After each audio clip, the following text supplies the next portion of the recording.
take it out and turn to the book of Proverbs. Proverbs chapter 9, we'll read from there in a moment to begin our lesson, our study out of God's Word this morning. Proverbs chapter 9 will be our first passage.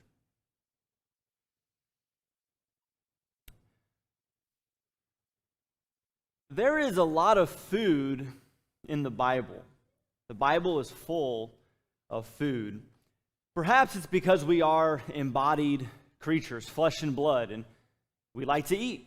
God made us that way, and He knows that about us. Perhaps that's the reason why He packed full His Word with food and packed that food full of significance. In one sense, you could tell the whole story of the Bible using food. God created man and woman, put them in the garden, and one of the first commands He gave them was to eat. Eat of the trees, eat of the fruit that was given to them in the Garden of Eden. And the one command was to not eat of the tree of the knowledge of good and evil, but that's exactly what man and woman did, and that's where everything goes downhill. They decide to ingest that fruit, and because of that, they are kicked out of God's presence, and humanity then is cast out of the garden into a world of starvation, deprivation, malnourishment, separated from God and starved of the fullness that God intended for them. Well, ultimately, God's solution was to bring forth bread into the world. And Jesus, God in the flesh, comes and calls Himself the bread of life and tells people, you got to eat my flesh and drink my blood if you want this fullness of life that God is offering. And Jesus would even warn people to not eat of the wrong food as they are eating of Him, the proper food. In that same passage about the bread of life in John 6, He says, do not work for the food that perishes. And ultimately, it is the hope of God's people to eat, not just in a few minutes when we're done here, but ultimately our hope in eternity is to, as Isaiah 25 describes it, sit around the banquet table of the Lord as He serves His people this great feast, the marriage supper of the Lamb, as John sees in Revelation chapter 19, and again, the tree of life in Revelation 22, bearing all kinds of fruit and its leaves that are healing for the nations. So, there's a lot about food in the Bible. And the Bible uses food to describe what it is that we fill our lives with, what it is that we fill our souls with, for better or for worse. And so, I want you to notice this passage in the book of Proverbs. Proverbs is a book about wisdom, which means it's a book about living well and finding in wisdom the fullness that God is inviting us to in this life, and by avoiding folly or foolishness, self-destruction that we often bring upon ourselves through sin and lack of wisdom. So notice how this choice between wisdom, living well, living fully, and folly, living self-destructively, is described in terms of 2 meals, 2 hostesses, 2 tables. Proverbs 9 and verse 1 says that wisdom has built her house. She has hewn her 7 pillars. She has slaughtered her beasts. She has mixed her wine. She has also set her table.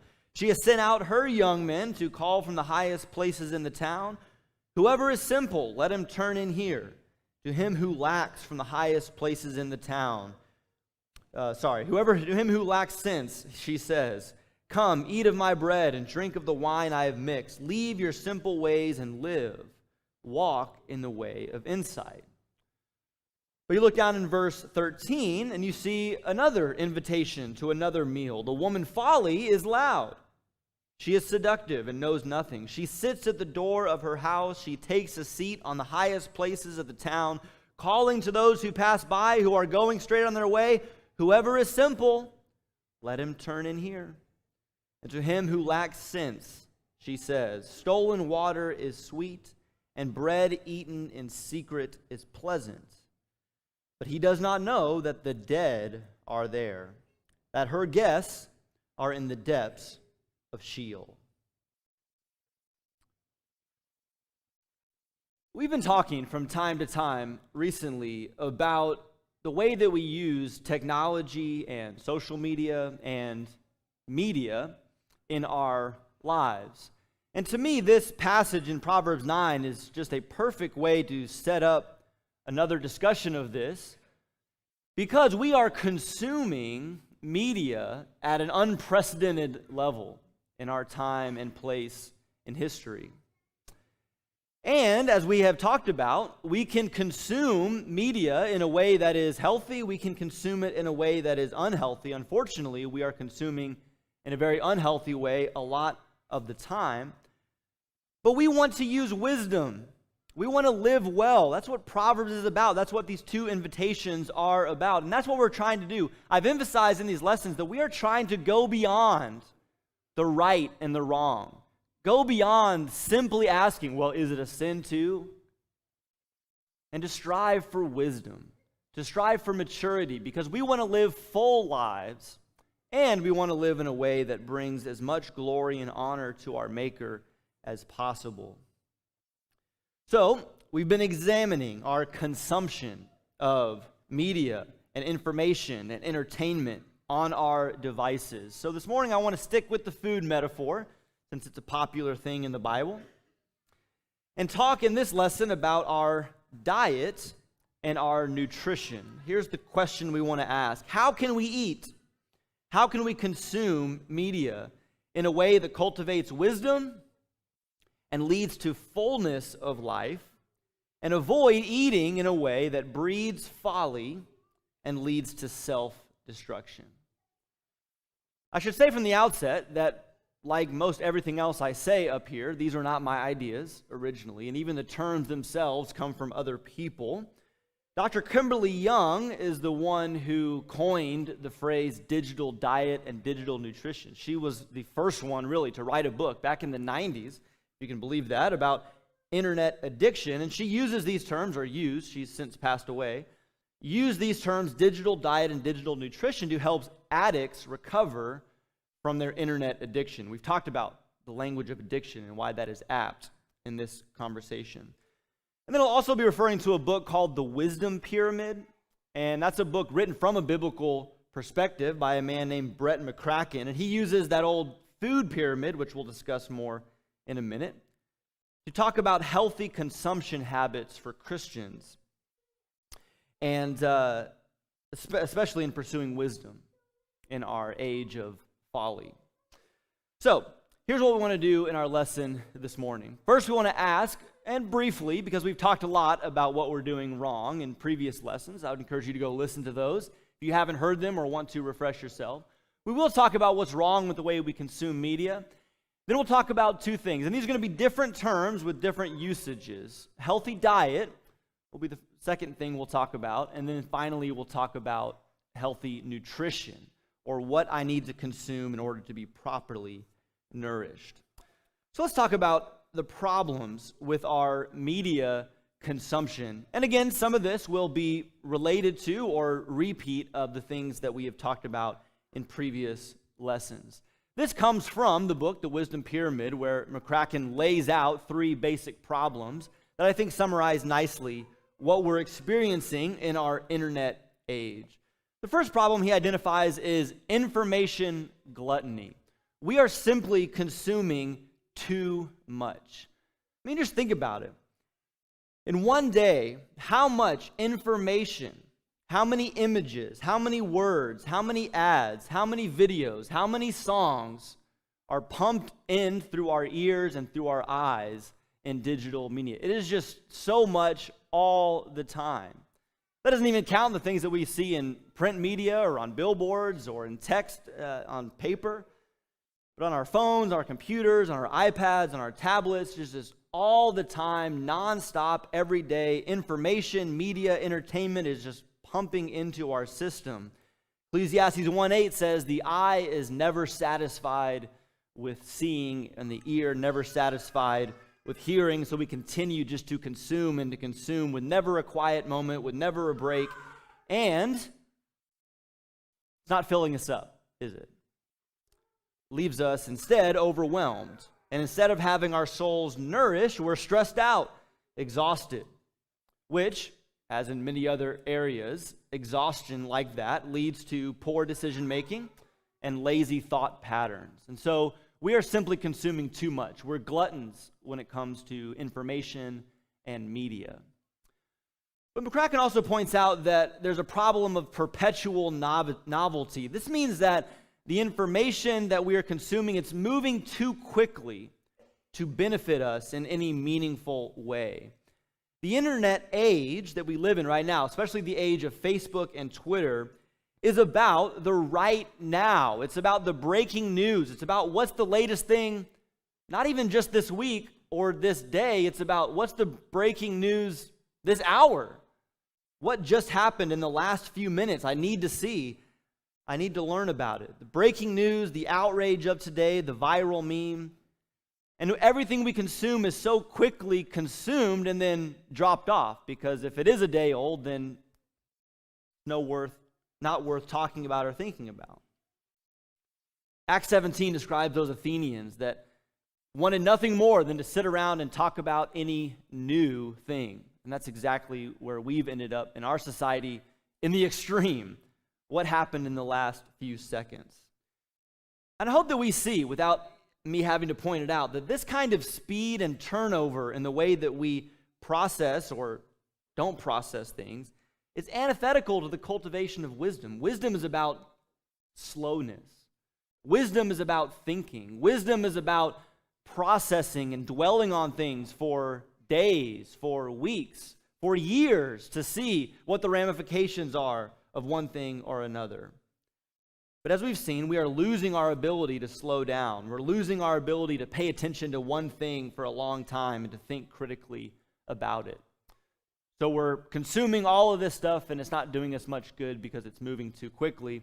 And then finally, McCracken says, he describes it as look within autonomy. The information, the media that we consume, it's too much about me. We've seen this. The information in the media that I consume is tailored for me. The computer shows me the ads of what I want to see, the videos of what I want to see, the news stories that align with my political point of view.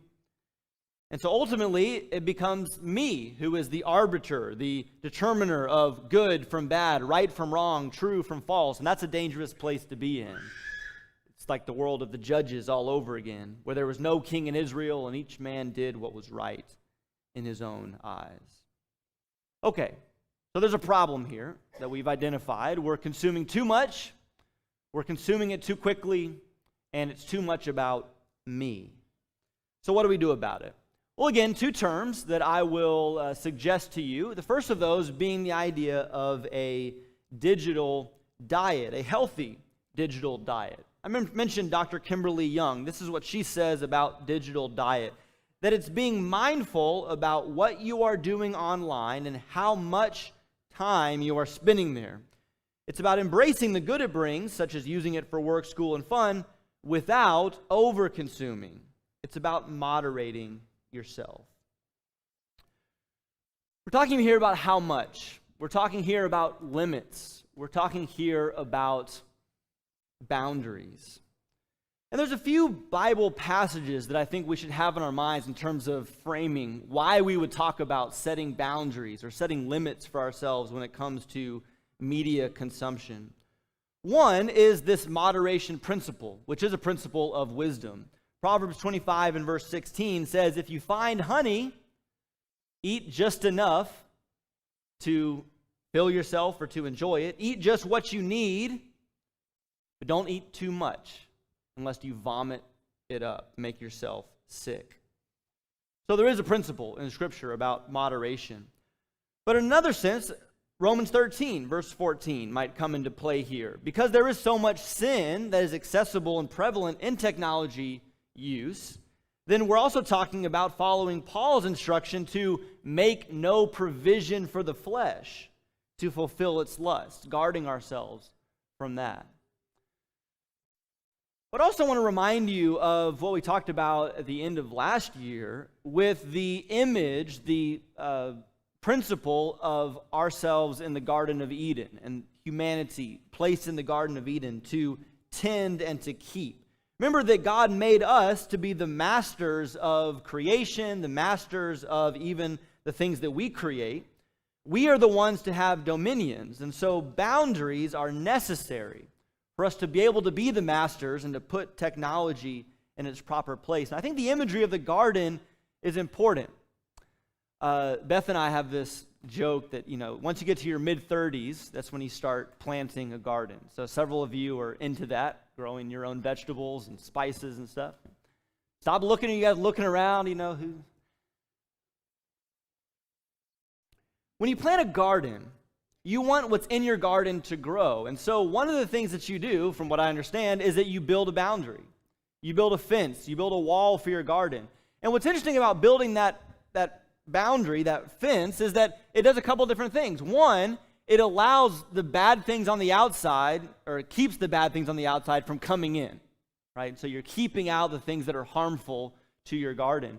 But because of that, you're also keeping within the walled space that soil and that manure, the nutrients that you're putting into those plants. And so the wall not only keeps the bad stuff out, but it allows what's on the inside to truly flourish and to be as full and as fruitful as you want it to be. Again, that's God's command to us as humans in the world that have dominion over creation. We must establish boundaries then in our life, and specifically here, establish boundaries with our consumption of media and information so that we can do both of those things. Keep out the things that are harmful and maximize what's on the inside, what's actually what we're using. Maximize that fruitfulness while preventing the technology from encroaching and stealing the fullness of our lives. Okay. And then one more Bible principle before we get into some specifics, and that is what Jesus says in Matthew 5, that it's better for us to lose one of our devices than for all of us to go into hell. There is no line that we can draw that's too strict. There's no sacrifice that's too great. If it's what needs to be done for the welfare of myself or of my family spiritually. And so if I need to get rid of something, again, an arm or a leg or a device or an account, if I need to get rid of it altogether, then that's what I need to do. Nothing's off limits, as we've said before. But even if we don't go to extremes as we see it, we should recognize that whatever decisions we make will be seen as extreme or weird in the world. The godly man or woman will set what appears to be radical boundaries and radical limits that the outside world would see. And so, I would encourage you to take this seriously and also to use each other for accountability and for encouragement, that we can work together as a church family or as families in our homes to do these things that are actually pretty hard to do. So, digital diet. Two kinds of limits that I will suggest to you. And I'll say it once, so I don't have to keep saying it. All the specific suggestions that I'll make are simply to give you ideas. They're not mandates, and they may not work for you in your situation. But I do think both of the big ideas are things that all of us can use in the specific ways that we see fit. First thing we need to do is set limits of time. So one suggestion that, for instance, Dr. Young would make is to start with a fast. To start by taking a day off or a couple days off of everything. Phone, computer, laptop, whatever it is. Find a way to fast. No screens for a day. And in doing that, be thinking about, what am I missing? What am I reaching for? What am I not doing that I would normally be doing? And then allow that to be the starting place for setting some time limits. Ongoing, kind of perpetually speaking, that kind of fasting may not be practical, but we can establish time limits as necessary. So here would be some suggestions. Maybe set limits for the use of each device or each social media account, right? So think about how much time you would spend in a day and then crack down on that. Go down to 10 minutes a day, 15 minutes a day. Check my Facebook account once a day. Check my email 3 times a day. Something like that. Another suggestion would be to power down every day. I really like this one. It's been really helpful for us. That at a certain time the phone goes away when we are starting to get ready to rest and to spend the night. And then in the morning, we do other things, would be the suggestion. Other things first before getting out the screen. So maybe you say from 9 p.m. to 7 a.m., we're putting the screens away, they power down. One suggestion might be that you do, on one day a week, take a Sabbath or take a fast from media or from social media, whatever it might be. Or then maybe do a longer fast every once in a while. You've probably heard of people that do the 30, 40-day breakaway fast from digital media, maybe once a year. And I will say this, that nowadays, this is actually something that's improved, thankfully, over time. Nowadays, our phones and our computers and our internet browsers have many more tools for setting these limits. That you can go into the settings and you can tell your phone to kick you off of this app after however many minutes. If you don't know how to do that, then look around, find someone who looks like they would know how to do that. Ask them for help. And again, be the master of your technology and use the tools to keep these things in their proper place. But by setting time limits, we remove the mindless time, the endless scroll, and then, again, we can use the time that we are on these devices much more productively in a much more focused way. So set limits of time would be one suggestion. And the other one would be to set limits of place or set limits of space. I think it's important to have certain spaces, literally, in our life that are not encroached upon by the technology or by media. And so I would encourage each of us to think about what places in our life we want to be off limits. Maybe for you, that's this space that we're in now. Maybe when we show up for worship, the phone stays in the car. You say, I'm here to do something else that's much more important, so I'm going to leave the phone so that it's just not on my person, not a temptation, not a distraction, and that I can focus on what's going on. Or maybe when we meet up with people, we're going to go to someone's house for dinner, or we're going to meet up with somebody for lunch or for coffee, we, again, leave the phone in the car or leave it at home. Beth and I this is a while back, we're going through this, and I was trying to do this, get some work done, and so I'm going to leave the phone in the car or leave it at home, one of the two. I'm going to go to this coffee shop, and of course, it's like in the 21st century, you think, but what if she needs me? What if something happens? Like, you could never get a hold of somebody without cell phones, before cell phones. It's like, oh yeah, the coffee shop actually has a phone there. And you can actually call the location if something happens and say, hey, So, figure it out. Find ways to keep certain spaces sanctified, so to speak. No phones at the dinner table. That would be a good rule, good suggestion.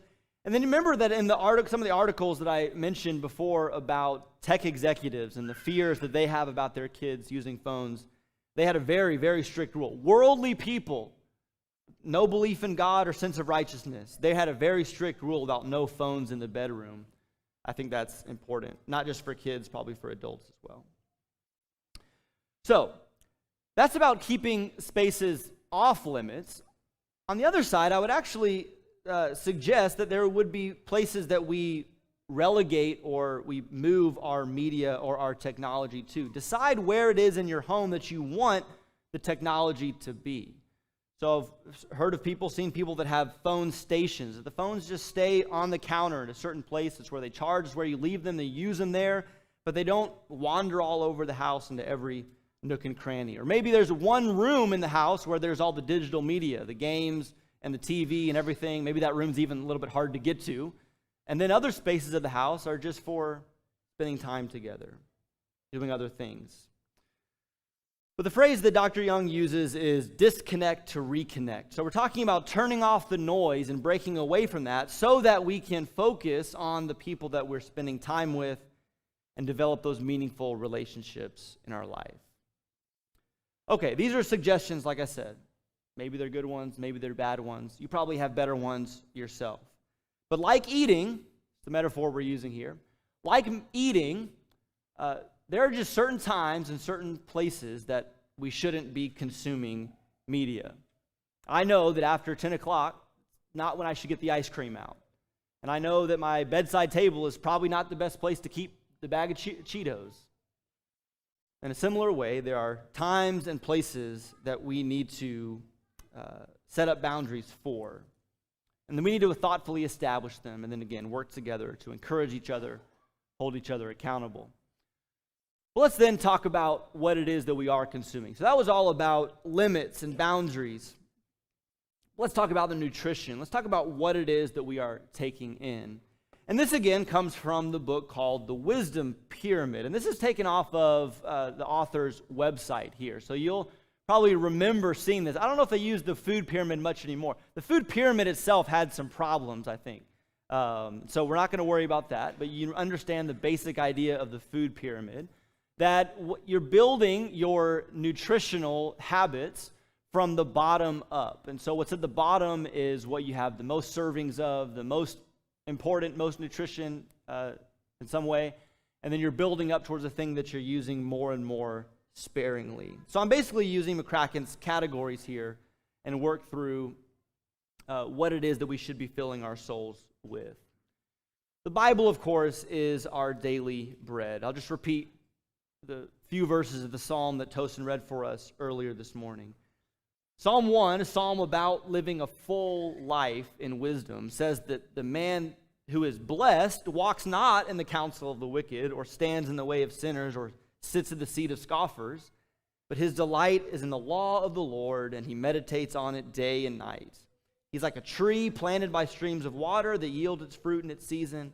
Its leaf does not wither, and all that he does, he prospers. And the wicked are not so. They are like the chaff which the wind drives away. In some ways, I feel a little bit guilty that I can't come up with something better for you. Can't come up with something more creative. That in many ways, the conclusion of all of this is not some novel idea about how to change your life. It's simply what we're always saying. We need to be reading our Bibles more. And I wonder if the picture of Psalm 1, the picture of a tree planted by streams of water that's peaceful, it's fruitful, everything he does prospers, and we look at that metaphor and we think, man, I'd love to live that life. When Psalm 1 is a psalm about filling our lives with the Word of God. Maybe that's the reason why we're not living the life of the fruitful tree planted by streams of water that we desire. Human flourishing, human fruitfulness, living a healthy, vibrant, productive, stable life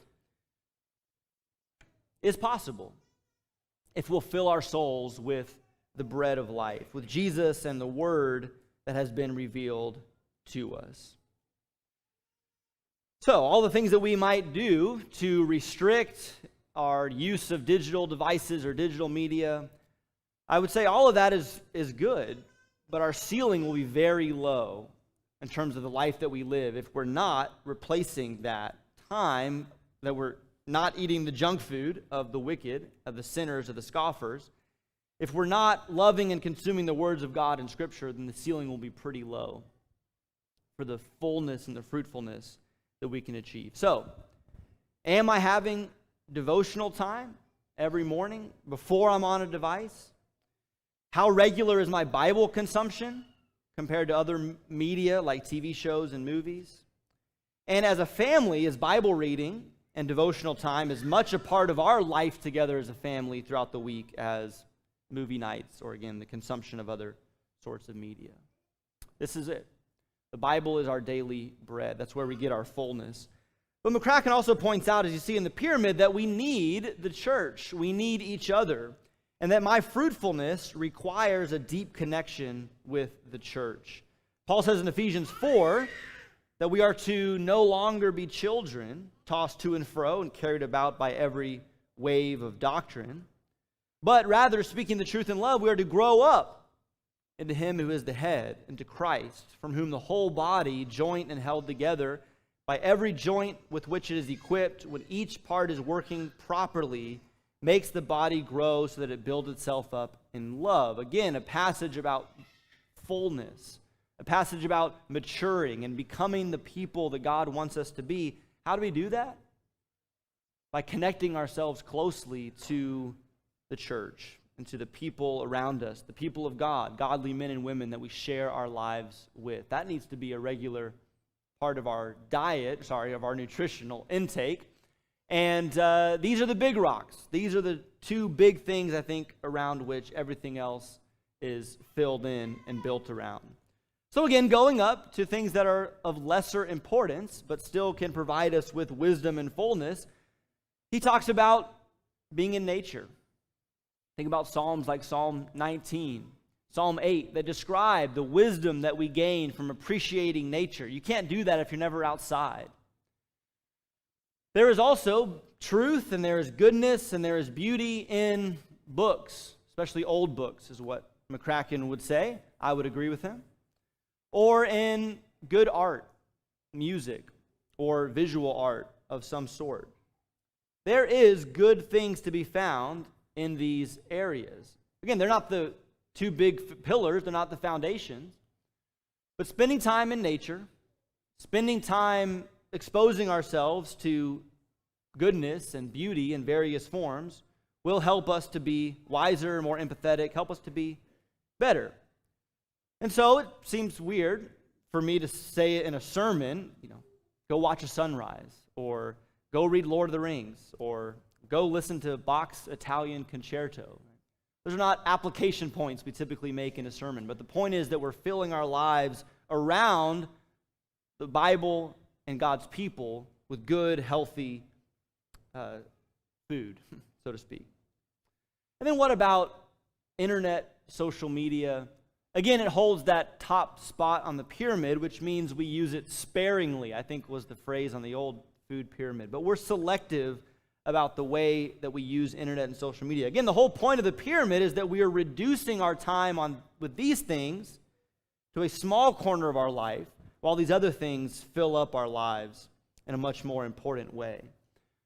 But the fact that they're here does imply that there is good to be found, that there are things that are nourishing for us, even on the internet, even maybe in social media. And I would have to admit that that is true. As much as it hurts me to say that, I would have to admit that it's true, that there are nourishing, healthy things to be found. And I've experienced it myself. I have a podcast that I found a couple years ago, a weekly show. They also put the interview on YouTube, and it's not it's not Bible-based. Guy's not necessarily a believer, but it's been helpful for me. I think there's wisdom to be found in that, and it's helped me to navigate some of the difficult questions that are floating around in our world. I have hobbies, things that I've been able to do around the house, or grilling, smoking meat, things like this that can be a blessing to my family. I would have had no shot at taking on these hobbies without YouTube, but I'm sure a lot of the guys, maybe every man in this room, can say they've done a house project simply because of YouTube or some other instructional video. That it helps us to fulfill the roles that God has for us. And we could go on. Many of you have told me, again, about people that you follow on social media that have helpful posts, that you are nourished by your relationship with them. There are good things to be found. There is wisdom. There is truth out there that we have access to. But, again, we need to be careful that it is used in a selective way and doesn't overrun our lives, which is the importance of the boundaries. And I would also say that one thought I have about this pyramid is that if the things on the bottom are the most important, then the things that are towards the top should point downward to the things that are more important. So, for instance, if we're going to be using social media, then let's use the social media to connect ourselves to Christians and to people that are going to be encouraging to us and people with whom we share our worldview and can be edified. If we're going to use the internet, use YouTube. I'm actually going to show you a YouTube video in Bible class this morning. What a contradictory thing that I'm railing on internet, and then I'll show you an internet video in Bible class. But the Bible Project, what we'll be watching, many of you have used that. There are helpful things like this, but the most helpful things are the things that, again, focus our mind back on God and His Word and His nature and His people. You are what you eat. Isn't that what we say? And it's true with our media consumption as well. And so I'll end with this passage out of Isaiah 55, which I think summarizes all of this very nicely and points us to really the invitation that we offer each week and the invitation that is always present in our lives. God says in Isaiah 55, "Come. Everyone who thirsts, come to the waters. Come who has no money, come, buy and eat. Come, buy wine and milk without money and without price. Why do you spend your money for that which is not bread, and your labor for that which does not satisfy? Listen diligently to me and eat what is good, and delight yourselves in rich food. Incline your ear and come to me. Hear, that your soul may live. And I will make with you an everlasting covenant, my steadfast, sure love for David." How much time, how much money, how many hours of my life have I wasted consuming things that are not in the least nourishing or fulfilling? And what has that time stolen from me? What fruitfulness, what fullness have I sacrificed in this mindless, unhealthy consumption? And so this is the point of Isaiah 55, that God offers the richest and most abundant food that we could ever imagine. And it's offered completely by His grace. And so, you're here this morning, you're sick and starving from an unhealthy diet, and let Isaiah 55 be your hope, that God is offering this bountiful meal, this bountiful fullness, if only you will reach out and take hold of it.